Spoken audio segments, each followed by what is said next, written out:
ከእጃችን የገባው የውስጥ አዋቂ መረጃ እንደሚለው ከሆነ የሙዚቃ ክሊፑ በሚሰራበት ሰዓት የሥራ ድባቡም ሆነ ለሥራ የመጡት ሰዎች ጋር የነበረው መንፈስ ከኢትዮጵያዊነት ባህል እጅግ ያፈነገጠ፣ ምንም አይነት መተፋፈር የሌለበት፣ ባጭሩ የሙዚቃ ክሊፑን ለመስራት ሳይሆን ልቅ የሆነ ማለትም ፖርኖግራፊክ ቪዲዮ ለመስራት የተሰበሰቡ ሰዎች ያሉበት ይመስል ነበር። እጅግ በተገላለጠ አለባበስ እርቃናቸውን ለማለት በሚያስደፍር መልኩ ሰውነታቸው የሚታይ እንስቶች በብዛት የነበሩ ሲሆን ከዘፋኙ ማለትም ከሚኪ ጀምሮ ዳይሬክተሩና አንዳንድ የነሱ ጓደኞች ከንስቶቹ ጋር ሲያደርጉት የነበረው ነገር እጅግ ያሳፍር ነበር።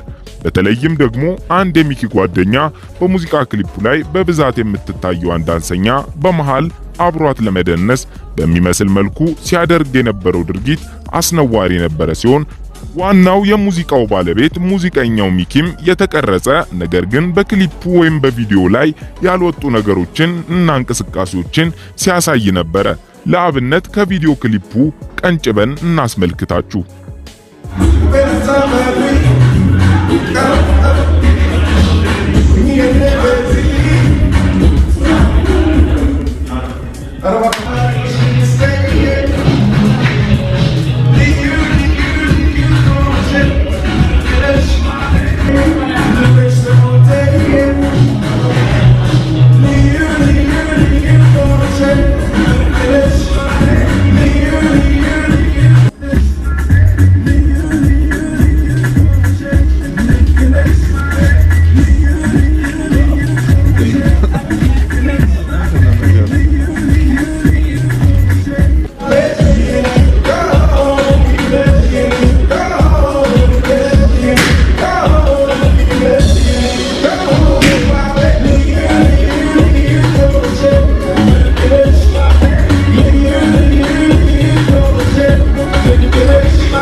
አነጋጋሪ ስለሆነው ከሰሞኑ የወጣው የሳሮን አየልኝ ክሊፕ ከመድረክ በስተጀርባ ስለተፈጠሩ ነገሮች እየወጡ ያሉ መረጃዎችን ለጆሮ ቢከብዱም ግን ስለ ስራው ለሚከራከሩ ሰዎች ግን ምናልባትም እንደዚህ አይነት ስራ በስተጀርባ ያለውን ይረዱበታል ብለን ልንነግራችሁ ወደናል።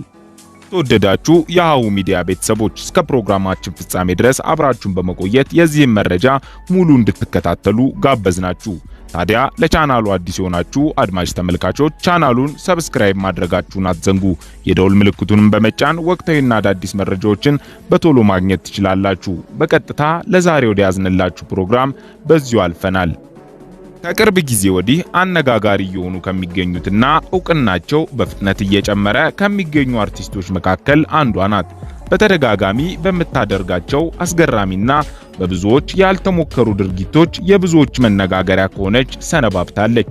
መቼም ስለማን እያወራን እንደሆነ መገመት ቀላል ነው። ይህች ሴት ሳሮን አየልኝ ትባላለች። በዛሬው ጥንቅራችን ከዚህ ሙዚቃ ከመድረክ በስተጀርባ ስለተፈጠሩ አዳዲስና ያልተሰሙ ነገሮች ልንነግራችሁ ወደናል። በድጋሚ እስከ ፕሮግራማችን ፍጻሜ ድረስ አብራችሁን በመቆየት እንድትከታተሉን ጋበዝናችሁ።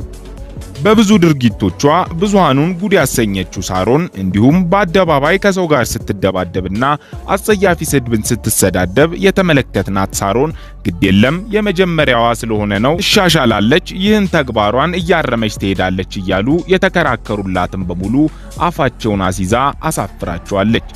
እንዲሁም ሳሮን ጨርቋን ጥላ አበደች በሚያስብል ደረጃ አይኗን በጨው አጥባ በአዲስ የሙዚቃ ክሊፕ መታለች። በሙዚቃ ክሊፑ ላይ ሳሮን በተለይም በሀገራችን የሙዚቃ ክሊፖች ላይ ፈጽሞ ባልተለመደ መልኩ እርቃኗን በሚባል ደረጃ እንመለከታታለን። ምንም እንኳን ሳሮን ካሁን በፊት ራሷ ወደፊት ስር የተባልኩትን አክብሬ ከመስራት ወደ ኋላ አልልም፣ ምንም ነገር ቢሆን እሰራለሁ በማለት ለተቺዎቿ ቁርጣቸውን የተናገረች ቢሆንም በዚህ መልኩ ግን በተግባር ታረጋግጣለች ብሎ የጠበቃት ማንም አልነበረም።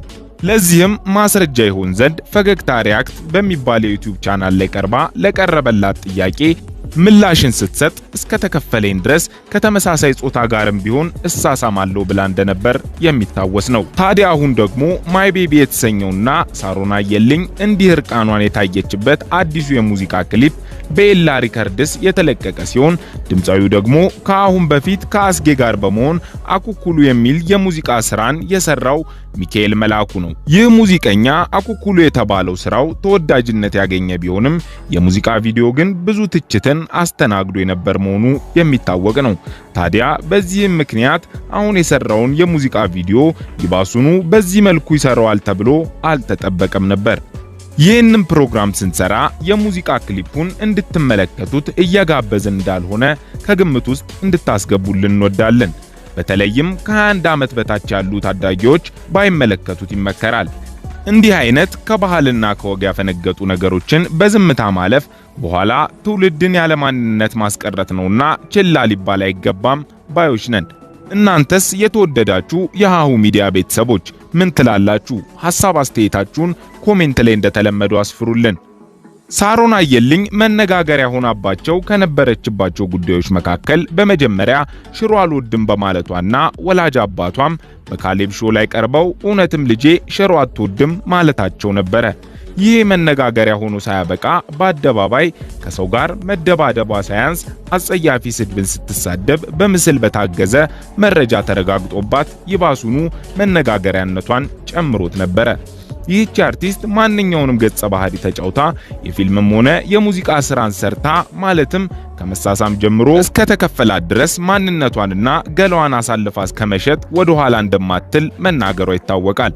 ለዚህም ማረጋገጫ ይሆን ዘንድ አሁን የሰራችው ስራ ይናገራል። የዚህ ሙዚቃ ጉድ ታዲያ ከፊት ለፊት የሚታየው አጸያፊና ከኢትዮጵያዊ ባህል የወጣ ነገር ብቻ አይደለም። ከመድረኩ በስተጀርባም ስለተፈጠሩ እጅግ አሳፋሪ ነገሮች ከማውራታችን በፊት እስኪ የሙዚቃ ክሊፕ ስራው እንዴት እንደነበረ ከመድረክ በስተጀርባ የሚያሳዩ ምስሎችን እንጋብዛችሁ።